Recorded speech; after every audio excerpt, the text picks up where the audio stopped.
살아가면서 귀신을 만나본 적이 있습니까?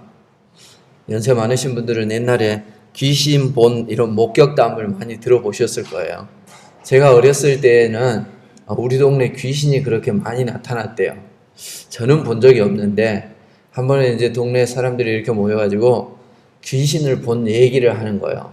근데 한 아줌마가 얘기를 하는데 우리 보통 이제 귀신은 나타날 때 입는 옷이 있어요. 귀신은 주로 하얀색을 좋아하나 봐요. 흰 옷을 입고 나타나고 또 나타나는 장소도 대충 정해져 있어요. 이제 보통 무덤가 이런 데예요. 그리고 이제 나타났을 때 취하는 행동들도 몇 가지 있어요. 근데 이제 이 아줌마 얘기가 이거야. 자기가 하루 저녁에는 혼자 이제 옛날에 뭐 가로등도 없고 우리 시골길이니까 아주 좁아요.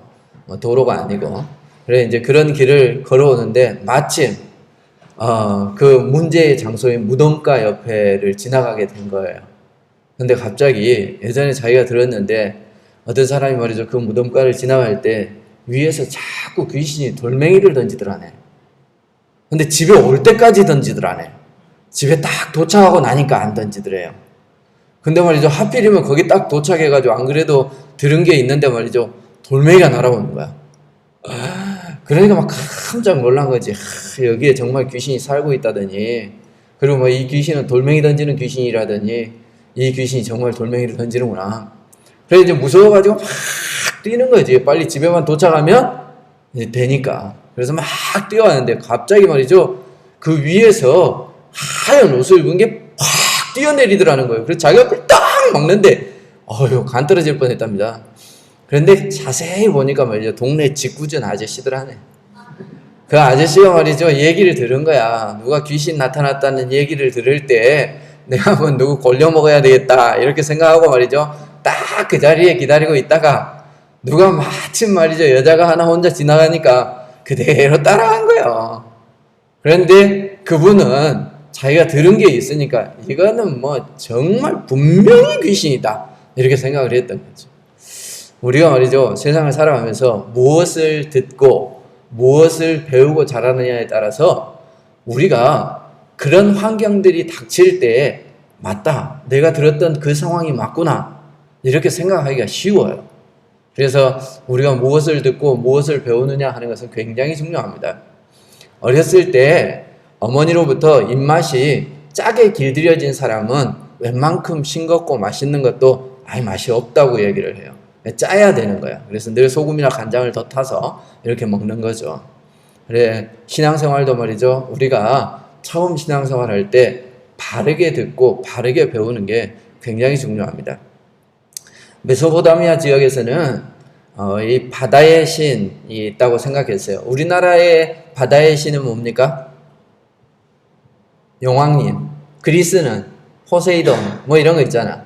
그런 것처럼 이쪽에는 말이죠. 티아맛이라고 하는 이런 바다를 지배하고 있는 신이 티아맛이다 이렇게 이제 듣고 있었어요. 근데 이 티아맛은 어떻게 하냐? 자기가 좋아하는 사람들이 고기를 잡으러 오면 싹 고기를 몰아가지고 그 그물에다 넣어줘. 그런데 자기가 싫어하는 사람이 고기를 잡으러 오면 어떻게 하든지 곤란하게 만드는 거예요. 바람을 불게 하든지 풍랑을 일게 하든지 아니면 고기를 다 쫓아버리든지 이렇게 하는 거지. 근데 예수님의 제자들이 말이죠.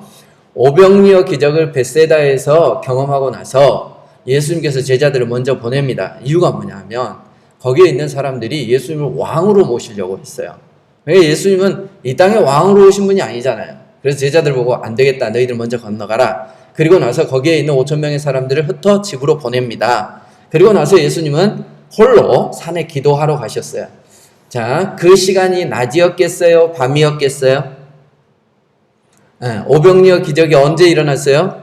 저녁이었어요. 저녁이 됐는데 하루 종일 말이죠. 사람들이 밥을 못 먹었어. 그래서 제자들이 한 그 소년이 가지고 온 물고기 2마리, 보리떡 5개를 가지고 5,000명을 먹였잖아요. 그러니까 너희들 얼른 돌아가, 즉시 돌아가라 한 그 시기가 밤이었단 말이에요. 하지만 제자들 가운데는 어부 출신들이 꽤 있어요. 그리고 그 사람들 막 갈릴리가 자기들 터전인 거지. 그러니까 뭐 밤에 그 바다를 건너는 것 같지만 아무 일도 아닌 거예요. 그래서 이 사람들이 건너가는데 갑자기 말이죠. 풍랑이 일기 시작합니다. 어떤 상황이에요? 티아맛이 화가 난 상황이에요. 네, 우리가 말이지 하나님의 기적을 경험하고 나타나니까 귀신이 우리를 가만 놔두지 않는구나 이런 상상 들 수 있겠죠. 이제 귀신을 별로 안 좋아하는구나. 하여튼 뭐 그런 생각이 들 수 있는 거지 뭐. 그런데 마침 또 어떤 일이 일어났느냐? 풍랑이 일어났는데 그 풍랑이 보통 풍랑이 아니고 자기들이 말이죠 평생 경험해 볼 수 없는. 그래서 오늘 본문에는 고난을 당하였더라 이렇게 되어 있습니다. 이 고난이라고 하는 단어가 여자들이 아이를 낳을 때 겪는 산고라는 단어도 이 단어를 쓴대요. 그러니까 굉장한 극심한 자기들이 지금까지 경험해보지 못한 그런 어떤 고난을 자기들이 당하고 있는 거예요. 근데 그런 상황에 안 그래도 힘들어 죽겠는데 앞에 뭐가 나타난 거야. 바다 위에 말이죠. 뭐가 이렇게 떠 있는데 사람 같은 게 떠 있단 말이야. 그래서 그들이 외쳤어요. 뭐라고 얘기했어요? 유령이다. 사람은 말이죠. 위급한 순간, 어려운 순간 이럴 때 믿음이 발동하기보다는 뭐가 발동해요? 자기가 지금까지 경험했던 게 발동해요. 자기가 들었던 게 그 상황에서 튀어나와요. 위급한 순간일수록 사람들은 본능적으로 행동하기가 쉬워요. 무의식적으로 행동하기가 쉬워요. 그러니까 제자들이 지금 바다 위에서 풍랑은 일조 안 그래도 무서워 죽겠어. 그러니까 우리나라 사람 같으면 이렇게 생각했을 거 아니야. 여왕님이 화가 났나? 이렇게 생각한 거예요. 그런데 말이죠. 거기에 귀신까지 딱 나타났어요. 그러니까 맞네! 이러면서 유령이다라고 소리를 친 겁니다. 여러분은 어떻습니까? 여러분의 인생을 살아갈 때 말이죠. 위급한 순간에 정말 이 제자들과 같은 이런 상황들 만날 때에 여러분 뭐라고 외치시겠어요? 우리가 신앙생활을 잘하고 그래서 말이죠. 하나님께서 우리에게 크신 복을 주는 이런 상황들을 만날 때 우리는 믿음이 좀 강해지는 경향이 있습니다. 생전 이게 나중에 커서 말이죠. 뭐가 되겠나 이렇게 생각했던 아들이 말이죠. 잘 됐어. 옆집에 공부도 잘하고 그랬던 애는 지금까지 빈둥빈둥 노는데 우리 아들은 말이죠. 좋은데 취직이 됐어.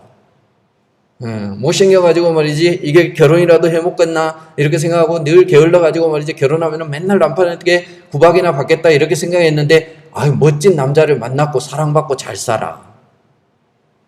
우리가 하던 일들이 말이죠. 어려움을 당해서 이 일은 앞으로 안 될 거야 이랬는데 말이죠. 갑자기 무슨 바람이 불었는지 하던 사업이 잘 돼. 이런 일들이 생길 때 우리는 하나님이 도우셨다 이렇게 해요.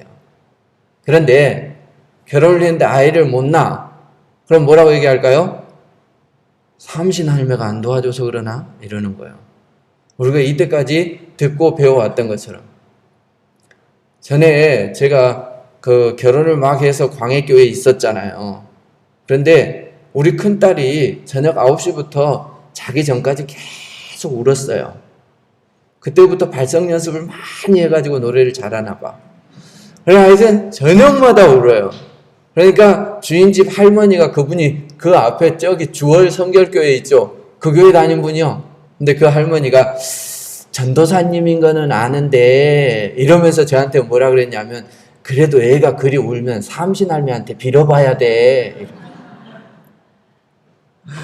그러니까 사람들이 말이죠. 자기가 지금까지 들어왔던 것 그것에 의존하는 경향이 굉장히 높아요. 방금 전까지 예수님으로부터 말이죠. 그들이 오병이어의 기적을 경험했어요. 그리고 거기에 있는 사람들조차도 이분이 광야에서 만나를 우리에게 먹이신 여호와 그 여호와가 너무 닮았다. 그래서 사람들이 예수님을 왕으로 세우려고 했던 거 아니에요? 그것을 경험하고 바다를 건너는데 그 바다에서 만난 풍랑 때문에 그들은 금방 예수님을 보고도 누구라고 얘기해요? 유령이다 이렇게 얘기해요. 그래 우리가 얼마나 신앙이 연약한가 하는 것을 이 제자들을 통해서 우리 자신을 볼 수 있게 되어지는 것이죠. 그럴 때 예수님께서 말이죠. 그들 앞에 나타나셔서 가장 먼저 하셨던 말씀이 뭐냐? 안심하라 하는 것입니다. 사탄은 보통 사람을 자기의 사람으로 삼기 위해서 어떤 방법을 사용하느냐? 두려움이나 공포라는 방법을 사용을 해요. 그래, 꼭 구타로 가면은 무당들이 하는 얘기가 뭐예요? 이대로 놔두고다가 큰일 나. 이렇게 얘기를 해요. 그죠? 그럼 어떻게 해야 되겠어요? 부적 하나 써줄게. 어떻게 해야 되겠어요? 큰 구슬 한번 해야 되겠네. 이렇게 얘기를 해요. 그러니까 신에게 구술하는 이유가 뭐예요? 신이 지금 화가 났으니까 달래줘야 된다는 거야. 왜? 이게 말이죠. 일반적으로 이제 사람들이 가지고 있는 신에 대한 어떤 생각들이에요. 그런데 하나님 그런 분이 아니세요. 예수님 그런 분이 아니세요. 우리가 쭉 예수님을 이렇게 살펴보고 있지만 예수님은 어떤 분이냐? 공포 정치를 하시는 분이 아니라 우리에게 평안을 주시는 분이에요.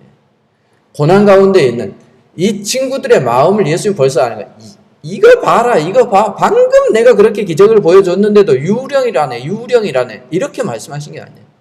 그렇게 말씀하신 게 아니라 유령이라고 두려워하고 있는 그들의 마음을 예수님께서는 너희들이 충분히 그럴 수 있다라고 이해해 주시는 겁니다.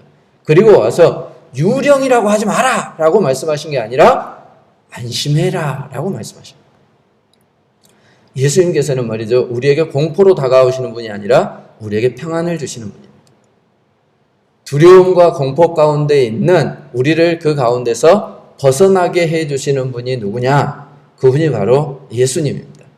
그래, 우리가 예수님을 잘 믿게 되어질 때 우리에게 말이죠. 한 번도 겪어보지 못하는 고난, 어려운 이런 상황들이 닥치더라도 우리가 참된 신앙을 가지고 있다면 예수님이 나와 함께 하신다고 하는 것을 우리가 믿는다면 우리에게 찾아오는 감정은 어떤 거여야 된다고요? 평안이어야 되는 거예요. 예수님 당신만 평강하신 분이 아니에요. 오히려요. 예수님은 당신의 평화를 깨고 우리에게 평안을 가져다 주시는 분. 죄 가운데 있는 우리가 죽을 수밖에 없는 그런 죽음을 향해서 달려가고 있는 거죠. 이미 이제 영적으로, 교리적으로 얘기하자면 죽은 상태입니다. 근데 그런 우리들을 건져내시기 위해서 예수님은 당신이 대신 죽고 우리에게 평안을 허락해 주시는 분입니다. 자, 그 예수님께서 말이죠. 나타나셔서 안심해라. 이렇게 말씀하세요. 그 다음에 하신 말씀이 뭐예요? 난이 두려워하지 말라. 이렇게 말씀하십니다. 여기에서 나다라고 하는 이 표현이 구약에서 똑같이 등장하는데요. 언제 등장하느냐? 출애굽기 3장 14절에 나와요. 이 모세가 이제 하나님의 부름을 받죠. 미디안 광야에서 말이죠. 양이나 치고 있던 모세가 80세가 다 되었습니다. 근데 늦게 하나님께서는 모세를 부릅니다. 그리고 뭐라고 말씀해요? 내 백성의 신음소리를 내가 들었다. 그들이 고통하는 소리를 내가 들었다. 그래, 그 백성을 이제 애굽에서 끌어내서 내가 준비해 놓은 가나안 땅으로 너가 데리고 가야 되겠다. 이렇게 말씀해요. 그러니까 모세가 여러 가지 핑계를 대요. 그러면서 하나님께 묻습니다. 하나님, 이스라엘 백성들이 말이죠. 네가 누가 보내서 왔느냐라고 물을 거 아니에요. 그래, 니네 하나님이 누구냐라고 얘기하면 제가 하나님의 이름을 뭐라고 얘기하죠? 라고 얘기할 때 하나님께서 나는 스스로 있는 자니라 이렇게 말씀하셨어요. 그래서 그 이름이 여호와다 이렇게 말씀해 주셨죠. 여기서 스스로 있는 자다 이 표현이 뭐냐면 나는 나다 이 말이에요. 에고 에이미라는 말인데 이 단어, 이 표현을 예수님께서 이 본문에서 그대로 쓰고 있어요. 우리 번역에서는 그냥 나니 이렇게 돼 있는데 이건 나는 나다. 왜 여호와라고 이름을 알려주실 그때 내가 스스로 있는 자다 이렇게 말씀하셨던 거 똑같은 그 표현이에요. 자, 그럼 우리는 잘 몰라요. 하지만 히브리인들은 말이죠. 어렸을 때부터 그들은 뭘 먹고 자랐냐? 율법을 먹고 자라요. 그들에게 율법을 수여해 준 사람이 누구예요? 물론 하나님이 수여해 줬어요. 근데 그걸 누가 받아요? 모세가 받아요. 그러니까 율법 그러면 그들은 누굴 떠올려요? 모세를 떠올려요.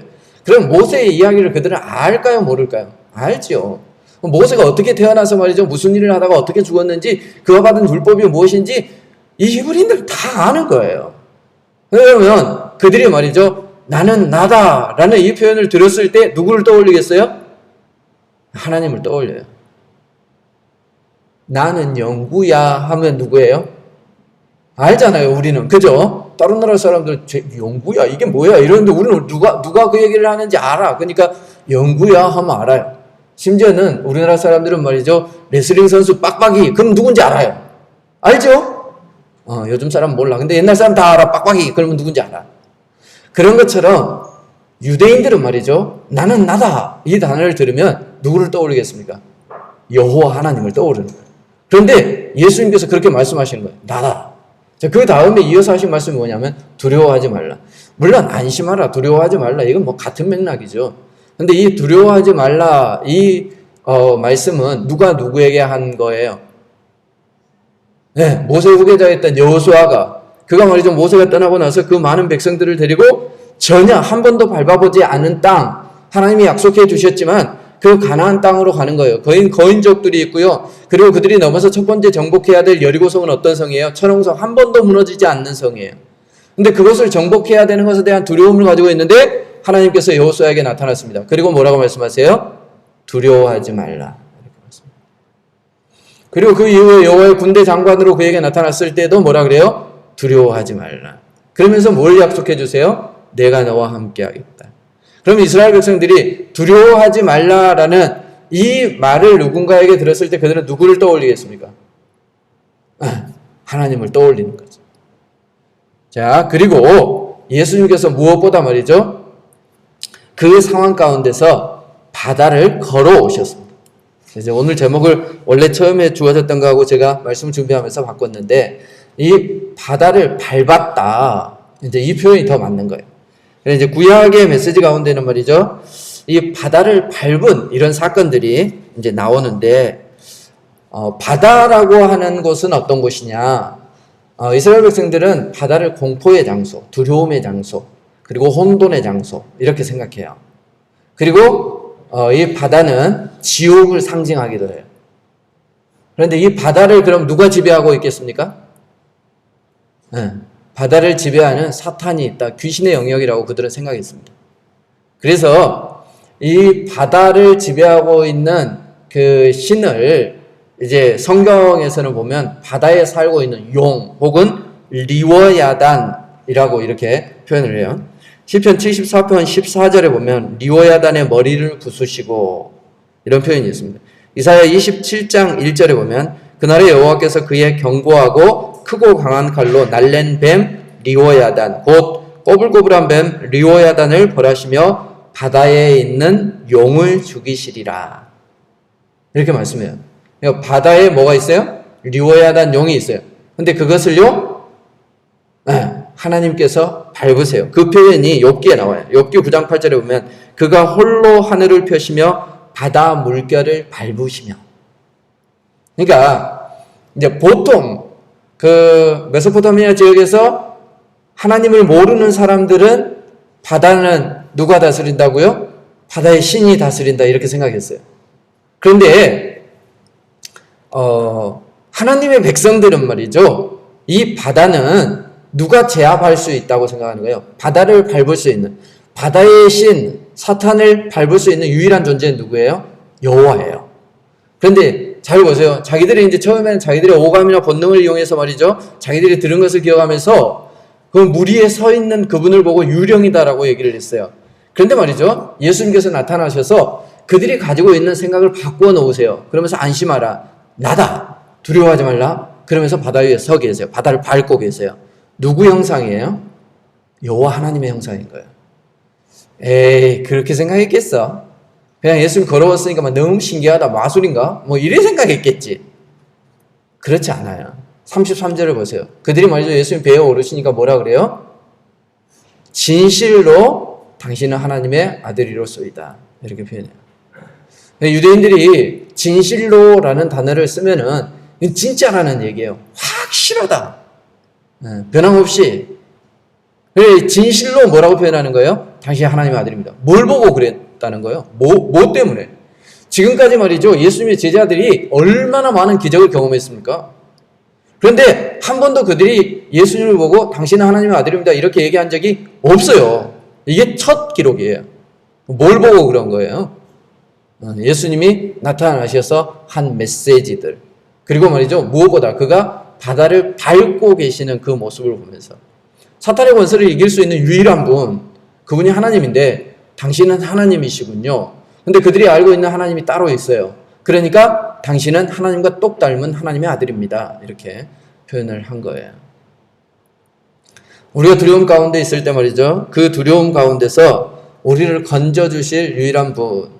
우리가 말이죠. 한 번도 경험해보지 못한 극한 어려움 가운데 있을 때 그 환난 가운데서 그것을 말이죠. 짓밟아버리고 그것을 지배하고 있는 악한 영을 부수어 승리를 우리에게 안겨주실 분. 그분이 누구예요? 여호와 하나님, 우리가 믿고 있는 그 예수님입니다. 그러니까 예수님께서 무리를 걷는 장면은 단순히 그저 이렇게 수중부양한 마술사적인 그런 사건이 아니에요. 그래서 사람들은 그렇게 접근하기 때문에 뭐라고 얘기를 해요? 어떻게 사람이 무리를 걷는데 물리적으로 그게 가능하니? 이렇게 얘기한단 말이에요. 그래서 예수님이 무리를 걸은 게 아니라 뭐 이렇게 햇볕에 비쳤을 거다 뭐 이렇게 얘기하기도 하고 막 그래요. 한밤중에 무슨 햇볕에 비쳤겠어. 예, 어쨌든 그렇게 얘기를 해요. 근데 참 웃기지 않습니까? 하나님이 세상을 창조했다고 하면 무리를 왜 못 걸으시겠어요? 그러니까 우리가 거기에서 걸리기 때문에 다른 게 다 안 믿어지는 거예요. 근데 한번 생각해 보세요. 난 하나님 안 믿어. 그거 다 미신이야. 무슨 예수가 무리를 걷는다는 게 말이나 되냐? 이러면서 말이죠. 그 사람들이 뭐 하는지 아세요? 네, 자기가 말이죠. 개업하고 나서는 잘 되게 해달라고 말이죠. 돼지 머리를 잘라가지고 콧구멍에다 돈을 쑤셔 넣으면서 인사를 해요. 죽어버린 돼지가 뭘 자기를 도와줄 수 있을 거라고 그거 안 하면은 말이죠. 부정탄다고 돼지 콧구멍에다 돈을 찔려 넣는 사람이 세상을 만드신 하나님 무리를 걸었대. 그러면 안 믿어. 뭐가 더 안 믿을 일이에요. 아이가 말이죠, 중요한 시험을 치른다고 말이죠, 이렇게 문제 잘 풀라고 휴지를 줘. 그럼 문제 푸는 거하고 휴지로 말이죠, 콧구멍 푸는 거하고 그거 같아요. 완전 다른 건데. 그거 풀라고 그거 주고 말이죠. 딱 달라붙으라고 떡 싸주고 말이지. 그런단 말이죠. 그러면서도, 하나님이 우리를 도와주시면 되게 해주셔. 이런 뭐라 그래요? 미신이야. 그런 게 어딨어. 이렇게 얘기한다. 그러니까 단순히 우리가 그런 시각에서 이 본문의 사건을 보면 안 돼요.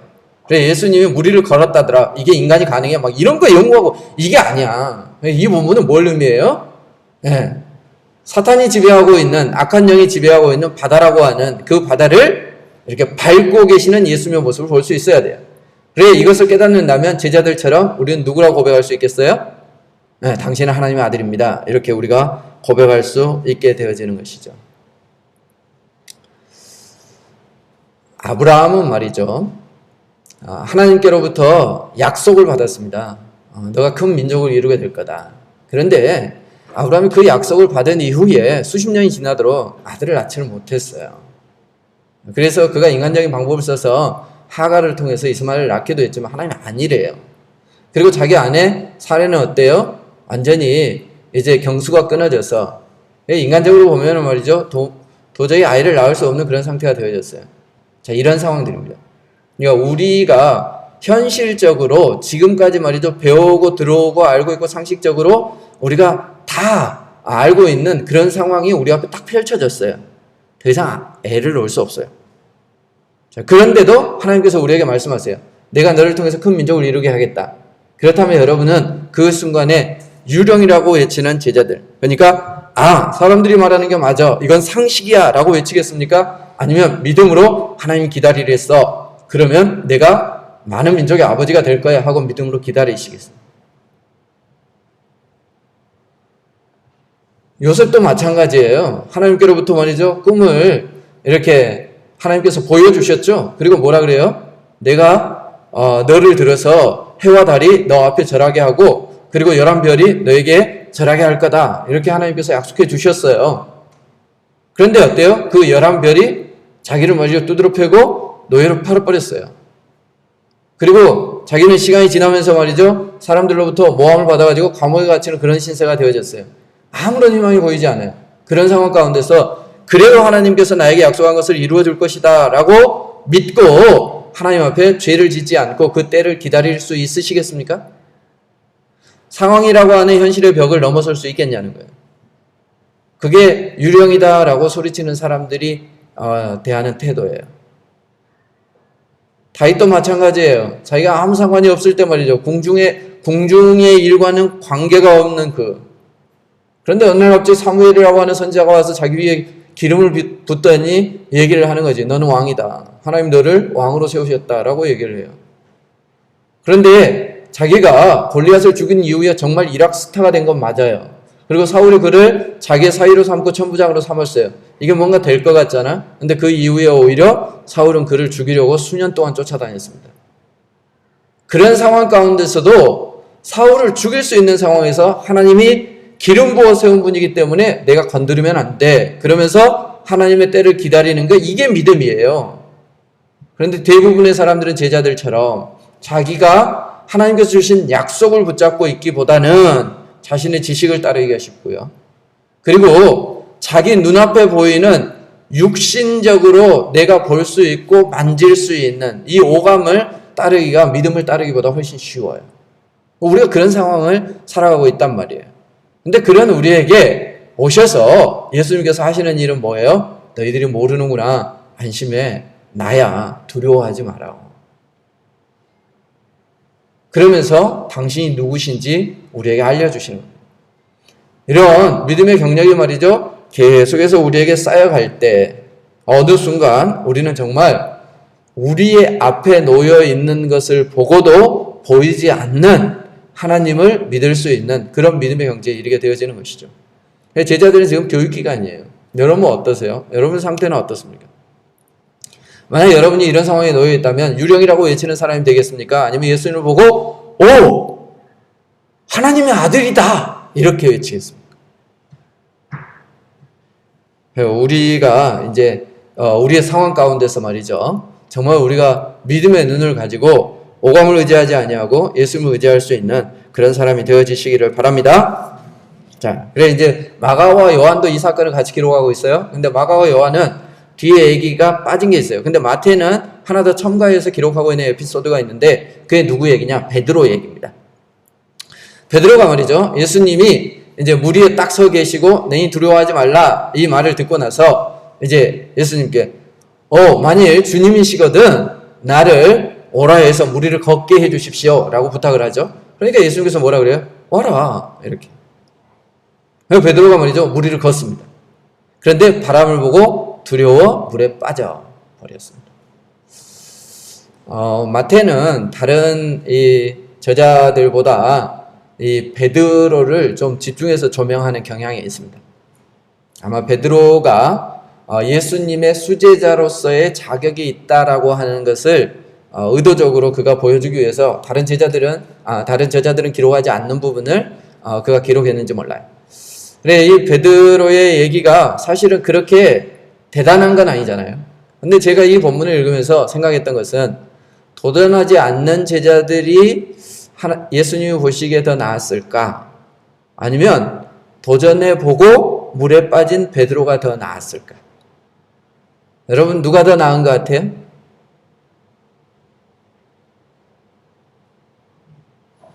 도전 안 하겠구만.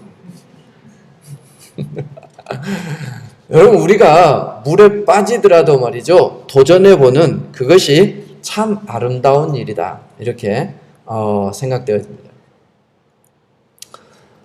이제 로마서 8장에도 보면 우리를 어때요? 우리가 원수를 밟아 이길 수 있는 존재다라고 말씀하고 있습니다. 네, 하나님께서는 우리에게 그런 권능을 허락해 주셨어요. 예수님만 바다를 밟는 분이 아니라 우리도 어때요? 원수의 머리를 밟는. 원수의 머리를 밟는다는 것이 무엇을 의미하는 거예요? 당시에 말이죠. 전쟁이 일어나면은 전쟁에서 승리한 왕이 패배한 왕의 머리를 군중들 앞에서 밟아요. 그리고는 그의 목을 쳐서 이제 끝을 내는 거지. 그러니까 밟혔다라고 하는 것은 패배를 의미하는 거예요. 창세기 3장 15절에도 어때요? 여자의 후손이 네 머리를 상하게 할 것이다. 그래, 이 밟는다라고 하는 것은 승리를 의미하는 것입니다. 자, 그럼 베드로가 바다를 밟았어요. 그것은 뭘 의미해요? 예수님의 원세를 그가 위임받아서 말이죠. 그도 역시 사탄의 원세를 이길 수 있는 그런 사람이 되어지는 거죠. 여러분 우리가 다 그렇다는 거예요. 그리스도를 따르는 그리스도의 제자들은 말이죠. 예수께서 바다를 밟은 것처럼 우리도 바다를 밟을 수 있어요. 고난 가운데서 평안으로 찾아오신 그 예수님처럼 그리고 말이죠. 이 혼돈의 바다, 죽음의 바다를 이 평정시킨 예수님처럼 말이죠. 악한 영들과 싸워서 이길 수 있는 존재가 누구냐? 우리예요. 우리가 바다를 밟을 수 있어야 돼. 바다를 보고 벌벌 떨고 있으면 안 돼. 누군가가 귀신이 들렸다라고 하면 말이죠. 그것을 보고 벌벌 떨고 있으면 안 돼요. 예수님께서 우리와 함께 하시면 귀신의 원수를 우리가 물리칠 수 있다라고 하는 믿음을 가져야 돼요. 세상에 우리 앞에서 큰 소리를 치면서 말이지 유령처럼 우리에게 다가올 때 우리가 그것을 보고 두려워하고 유령이다 소리칠 게 아니라 어떤 환난이나 어려움이 정말 생전 경험해보지 못한 그런 환난이 우리에게 닥친다 할지라도 말이죠. 내가 주님을 힘입고 이겨낼 수 있다라고 하는 믿음을 가질 수 있어야 돼요. 여러분이 그런 믿음을 가지시기를 바랍니다. 싫습니까? 그런 믿음을 가지시기를 바랍니다. 그래서 승리하십시오. 두려워 떨지 마십시오. 베드로처럼 도전하십시오. 자, 그런데 베드로는 예수님이 될 수는 없었습니다. 이게 말이죠, 어쩌면 우리의 모습이에요. 우리가 말이죠, 하나님 앞에 결심합니다. 하나님, 내가 믿음으로 살아가겠습니다. 어떤 어려움이 있고 말이죠, 어떤 악한 영이 나를 건드려도 내가 거기에 넘어가지 않겠습니다. 그리고 나서 우리는 자주 넘어져요. 예수님은 말이죠, 성공한 사람, 어떤 일을 말이죠, 완벽하게 완수한 사람만을 좋아하시는 분은 아닙니다. 그 과정을 예수님은 다 알고 있어요. 우리를 가장 잘 이해하시는 분이 누구냐? 예수님이세요. 자, 물에 빠져 있는 베드로, 그를 보면서 여러분 같으면 뭐라고 하겠어요? 뭐라 그러겠어요? 어이구, 뭔 말이 더 필요하겠어요? 어이구, 네가 정말 말이지 내 제자가 맞냐? 네가 내 제자라면 어떻게 이럴 수가 있냐? 방금 전에 본 오병이어의 기적 생각나지도 않냐? 그걸 바라보면 되겠냐? 파도나 바라보고 그래서 되겠냐? 네가 나를 바라보고 와야지. 언제까지 내가 너희들 곁에 서서 말이지? 이러면서 막 예수님이 책망할 수도 있잖아요. 근데 유령이라고 외쳤던 그들의 믿음이 어느 정도 될지 예수님 모르시겠습니까? 그래서 예수님이 하신 행동이 뭐예요? 빠져가는 그에게 그가 주여 나를 구원하소서라고 할 때 31절을 봐보세요. 예수께서 즉시 손을 내밀어 그의 손을 붙잡으시며 이르시되, 즉시 손을 내밀었어요. 뭐 주저하지도 않았어요. 뭐라고 하지도 않았어요. 일으켜 낳고 나서 뭐라고 얘기해요? 믿음이 작은 자야, 이렇게 얘기합니다. 이 믿음이 작은 자야 하는 것은 그를 향한 책망이라기보다는 앞으로 너희들이 이런 일들이 있다면 말이지, 뭐 때문에 그러느냐? 그것은 너희들이 믿음이 작기 때문이에요. 제자들이 믿음이 작은 자야 하는 얘기를 들은 적이 또 있어요. 언제예요? 예수님이 변화산에서 말이죠, 내려오실 때, 그때 변화산 아래에서 귀신 들린 아이를 아버지가 데리고 왔어요. 그래서 우리 아이 귀신 쫓겨달라고 얘기를 했을 때 제자들이 를 썼는데 못 쫓아내. 그럴 때 예수님께서 말이죠, 내려오셨어요. 그러면서 그 귀신을 쫓아내주고 나서 나중에 제자들에게 뭐라 그래요? 믿음이 적은 자요. 왜 우리는 안 됐습니까? 라고 얘기할 때 기도 외에는 이런 유가 나갈 수 없느니라. 너희의 믿음이 작은 영보다 라고 말씀하신단 말이에요. 믿음이 적은 자여 이렇게 얘기한 것은 너희는 믿음이 적어서 안 돼 이렇게 말씀하신 게 아니라 뭐예요? 교육하시는 거예요. 앞으로 이런 상황이 생길 때 너희들이 믿음이 작아지면 안 된다. 이런 상황이 생길 때 너희들이 믿음만이 이것을 해결할 수 있다라고 하는 것을 기억해야 된다. 사탄을 너희들이 어떻게 이겨낼 수 있겠느냐? 믿음이 있어야 된다는 겁니다. 실제로 베드로는 나중에 어떻게 해요? 예수님이 잡히시던 그날 그는 예수님을 3번이나 부인했습니다. 여러분, 우리가 끊임없이 반복되는 실패를 할 수 있습니다. 실수할 수 있습니다. 다짐을 했는데도 불구하고 말이죠, 좋은 성과를 내지 못할 수도 있습니다. 심지어는 예수님을 배신할 수도 있습니다. 그럼에도 불구하고 예수님이 하시는 건 뭐예요? 즉시 손을 내미십니다. 왜 그래? 너는 왜 그 모양이야? 이래가지고 내 제자라고 얘기할 수 있겠어? 부끄러워. 어디 가서 그런 얘기 하지 마. 이렇게 말씀하시는 게 아니라 손을 내밀어. 예수님이 이런 분이세요. 우리가 끊임없이 반복적인 실수를 하고 실패를 해도 말이죠, 손을 내밀어. 너는 교회를 왜 그렇게 다니니? 너는 뭐 좋을 때만 오고 말이지, 괜찮을 때만 오고 말이지. 뭐 너는 형편 괜찮을 때만 봉사하고 말이지. 너는 그렇게 열심히 하겠다라고 하더니 이게 뭐니? 이렇게 말씀하시는 거 아니에요. 예수님 말이죠, 내가 왜 지금까지 게을렀고 왜 내가 실패했고 왜 내가 물에 빠졌는지 이걸 물으시는 게 아니에요. 어때요? 그가 물에 빠져 있는 그 순간에 즉시 손을 내미시는 분이세요. 누가 그러는 거예요? 부모들이 그래요. 자녀들이 잘못할 때 좋은 부모라면 말이죠, 그의 죄를 먼저 묻는 게 아니라 그 상황을 먼저 해결해 주는 거죠. 예수님은 어떤 분이십니까? 우리가 두려워할 때 그 두려움을 우리 가운데 몰아내 주시고 평강을 허락해 주시는 분이십니다. 그리고 말이죠, 예수님은 어떤 분이에요? 바다를 밟고 일어서신 분입니다. 그래, 우리에게 큰 권능을 허락해 주시는 분. 그래서 우리도 그분을 믿고 따르게 될 때 말이죠, 유령이라고 외치는 겁쟁이들에게 바다를 밟게 해주시는 능력이 있으신 분이십니다. 예수님은 어떤 분이세요? 실패하고 실수했습니다. 그럼에도 불구하고 내가 너를 모른다. 너 같은 제자는 내가 더 이상 키우기 싫다. 이렇게 말씀하시는 게 아니라 실수하고 실패를 거듭함에도 불구하고 우리에게 손을 내미시는 분이십니다. 이 베드로가 말이죠. 예수님이 떠나고 난 이후에 자기가 갈릴리 바닷가로 갔잖아요. 그래서 거기서 말이죠. 고기를 잡고 있는데 하나도 못 잡아요. 그럴 때 예수님께서 오른편에 그물을 던져라. 그리고 그물이 찢어질 정도로 많은 고기를 잡고 이제 그가 아침에 되돌아옵니다. 근데 되돌아오는데 예수님께서 말이죠. 뭘 하고 계셨어요? 처음 예수님이 베드로를 만난 어쩌면 그 모습 그대로 계셨는데 다른 게 있어요. 뭐가 달라요? 그때는 네가 나를 따르라. 내가 너를 사람 낚는 어부가 되게 하리라 이렇게 말씀하셨는데 실패하고 실수하고 자기 자리로 되돌아가 버린 그 베드로를 위해서 예수님은 떡을 준비하고 고기를 준비하고 계셨어요. 그리고 물을만 하잖아요. 야, 처음 너 만났을 때 기억하니? 네 힘으로 고기 잡으려고 하니 잡아지디? 그래 내가 깊은 데로 가서 그물을 던져라 해서 잡았잖아. 3년 동안 배웠으면 이제 뭘 좀 알아야지 또 와서 같은 실수를 반복하고 있니? 이렇게 얘기할 수 있었을 거예요. 그런데 말이죠. 예수님은 아신 것이죠. 밤새 수고하고 배가 고플 베드로에게 한마디도 하지 않습니다. 그러는 빨리 와 밥 먹어. 이게 엄마예요. 그러고 나서 묻습니다. 예수님 찾아오신 건 밥만 주려고 오신 게 아니거든. 그래서 물어요. 네가 나를 사랑하느냐? 베드로가 뭐라고 대답해요? 내가 주를 사랑하는 걸 주께서만 아십니다. 3번이나 물어요. 무한하게. 그때 예수님께서 하신 말씀이 뭐예요? 이제 네가 내 양을 쳐야 되겠다. 예수님은 우리에게 그렇게 다가오시는 분이세요. 우리가 반복되는 실수를 거듭했다고 자기 자신이 자책하지 마세요. 나는 이 정도밖에 안 되는데 하나님이 날 쓰시겠지? 쓰시겠어? 그렇게 생각하지 마세요. 이웃을 볼 때도 형제를 볼 때도 그렇게 생각하지 마세요. 90이 넘은 사라가 어떻게 아이를 낳을 수 있어요? 낳을 수 있어요.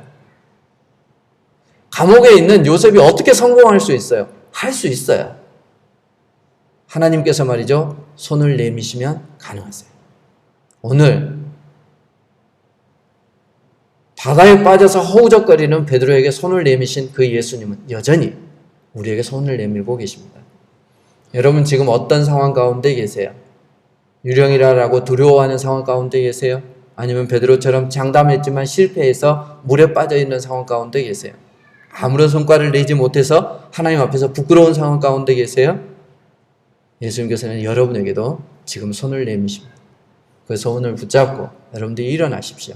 하나님의 일은 내 힘으로 혹은 세상이 가르쳐주시는 지혜나 그리고 내가 쌓은 경력으로 하는 게 아니에요. 하나님께서 손을 붙잡아 주셔야 할 수 있습니다.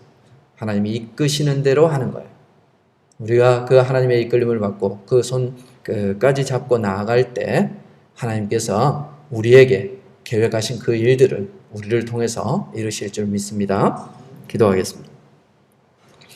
고마우신 하나님 감사합니다. 우리를 사랑하셔서 우리 가운데 다가와 주시는데 참 부끄럽게도 우리가 실패하고 우리가 실수하고 심지어 하나님을 부인하고 배신하는 그 순간에 하나님께서 우리에게 다가오셔 우리에게 두려움을 몰아내시고 평안을 허락해 주심에 감사를 드립니다. 하나님 우리에게 나타나셔서 당신을 보여주시되 우리를 책망하고 그리고 우리에게 벌을 내리시기 위해서 찾아오신 것이 아니라 오히려 우리에게 하나님께서 가지고 계신 그 권세를 주심으로 바다를 걷게 하기 위해서 우리를 불러주시는 그 은혜에 감사를 드립니다. 끊임없이 실패하고 실수함에도 불구하고 그 순간마다 손을 내밀어 우리를 그 가운데서 건져내 주심에 감사를 드립니다. 우리가 예수님 손 꼭 잡고 가는 인생 될 수 있도록 도와주옵소서. 우리를 사랑하시는 예수님 잊지 아니하고 기억하며 살아갈 수 있는 저희들 될 수 있도록 도와주옵소서. 예수님 이름으로 기도하옵나이다. 아멘.